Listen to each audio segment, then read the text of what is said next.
Sportsmen are rolling out onto the speedway. We're just about ready to go. The distance 20 laps, the cars involved 22, and here's how they'll roll off.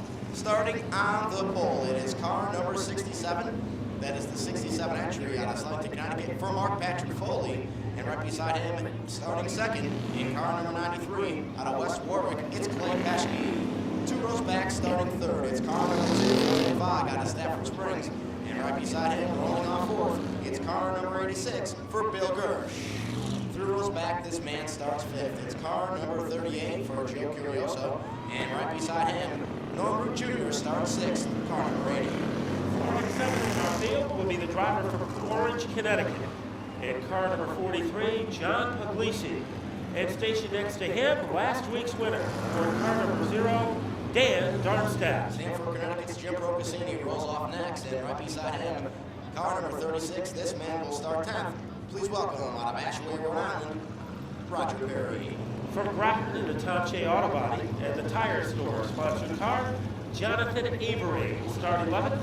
And alongside in car number 52 from New Haven, Annex Racing, JSB Motorsports, and Something's Fishy, Bait and Tackle Shop, bring us Al Stone III. Ed Clark rolls off 13th, Zach Bravo, right beside him in car number 6, it's Richard Staskowski. In car number 83 from Old Sabre, Connecticut, it's Ronnie Oldham. And next door to him in car number 84 from Fairfield, Ed Giles. Car number 77 in Tony Ekanfor roll off next. He's from New Haven, Connecticut. And right beside him in car number 15, starting 18th, it is Dwayne Dorr.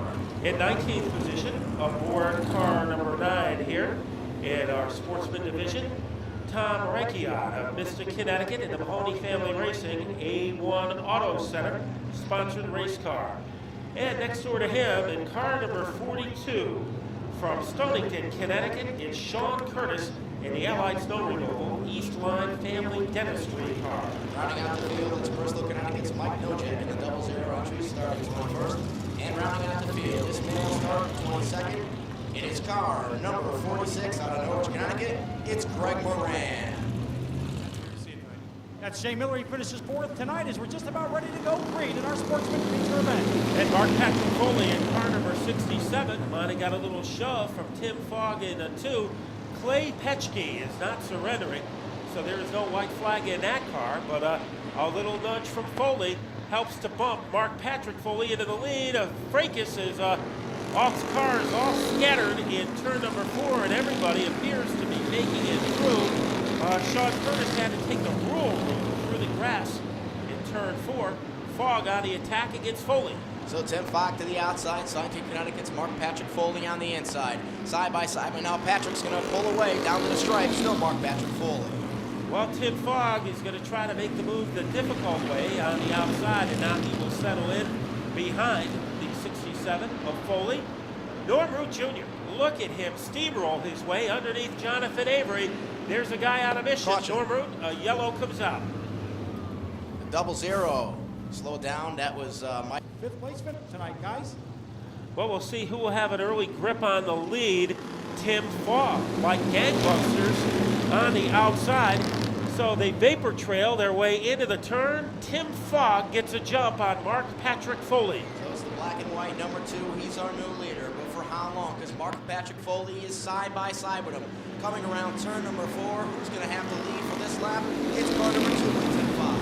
But the power position, the leverage for Foley as he continues to work on the Fogg car. Great battle shaping up for 3rd and 4th as here comes the 38 of Curioso, gets a little out of shape in turn 4, brings it back down, makes contact with a 93 of Peschke, and he is able to bounce away in 3rd place as like a billiard ball. Joe Curioso is in the side pocket in 3rd place. So Joe Curioso is going to get the best of that one. Darmstadt now to the outside of Peschke. Peschke on the inside, Darmstadt on the outside. Darmstadt almost got sideways. Peschke's in the middle with Root. 3 wide. 3 wide with Norm Root Jr. He was 3 wide during the heats. He's 3 wide again. And once again, he's going to get the best of it, Matt. Well, they were all jostled around along with Jonathan Avery, Peschke in the middle of it, but everybody survived it. And nobody faster than Tim Fogg. Came very close to a feature win a couple of weeks back. That is a very determined driver from Stafford Springs. Here comes Norm Root. It didn't take him long to springboard his way underneath the 12 of Jonathan Avery. He certainly did, Matt. Noam Root Jr. currently running 5th.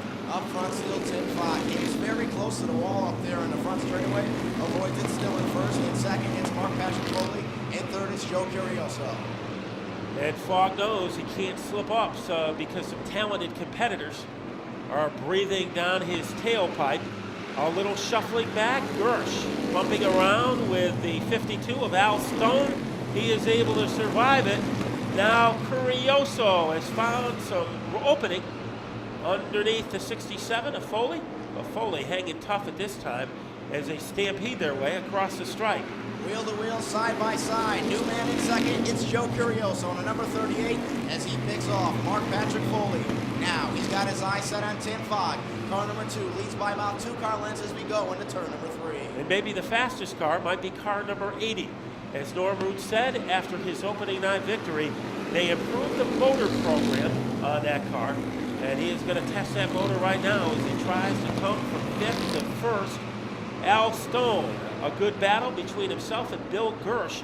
That is a war going on for 6th place. Good battle still for 1st. Fogg's up front like a rocket. Curioso looks down low, but every time Tim Fogg just slams the door. 9 laps to go. 2 improving drivers, Tim Fogg in the 2, Joe Curioso in the 38. And it looks like Joe Curioso has his car hooked up for the bottom. Little difficulty for Petschke. He gets it back onto the surface. And a little more breathing room for Fogg, but he can't escape. The 38, here comes Dan Darmstadt, looking to make it 2 wins in a row. He is in striking distance in 3rd, challenge for the lead. Challenge for the lead, Curioso on the inside, Tim Fogg on the outside. Who will it be this time by? Coming down to the stripe, we got a new leader, Matt. And here comes Darmstadt, moving into 2nd. So Curioso, as soon as he gets the lead, he faces an instant challenge from Dan Darmstadt. Fogg in 3rd, and Norm Root still a contender in 4th, with Mark Patrick Foley in 5th. So this field right now being shuffled around like a deck of cards. We have a new leader in Joe Curioso, but for how long? Because the purple missile is coming quick right now. That is Dan Darmstadt. He was just side by side with Curioso, almost got sideways, Matt, so had to settle for 2nd. Curioso made a mistake coming out of the turn last time, got a little too high.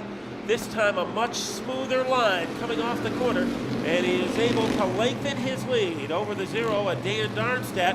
Norm Root trying to go underneath Tim Fogg. That battle for 3rd. So Billy Dunn puts the high 5 in the air. 5 more laps to go, coming up on just 4.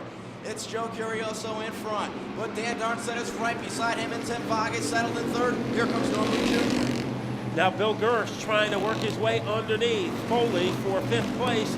Doesn't have enough firepower to make it work, but there is plenty of ammunition at the front of the field.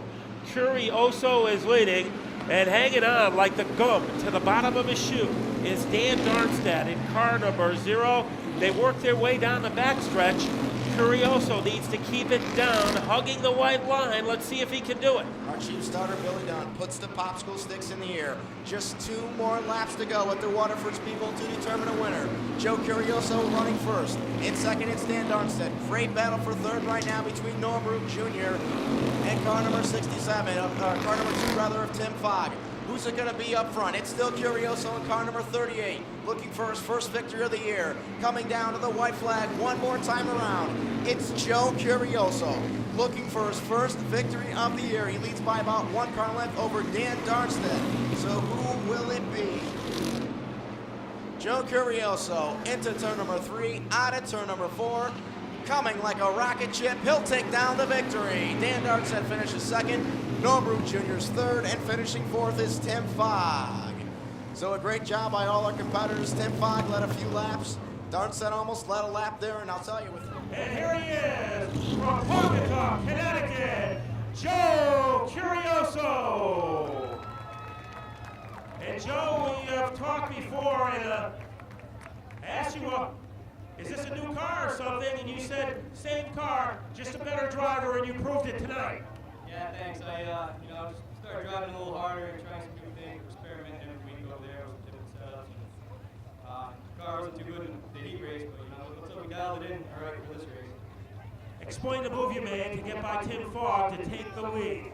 Well, Tim was getting a little loose coming out every lap, and I was too, so I just held back a little bit and waited for my moment until he got a little loose, and I thought was a plan that worked to perfection. I think his finishes had to reflect how much this driver has improved. Tonight, everybody knows this is an up-and-coming star in the Sportsman division, Joe Curioso. Gary, great moment and a great finish, especially because Dan Darnstead and Norm Root pressured him until the end. That's right. It was a great feature event for our Sportsman division here at Waterford Speedbowl. It was great to see Joe Curioso hold on.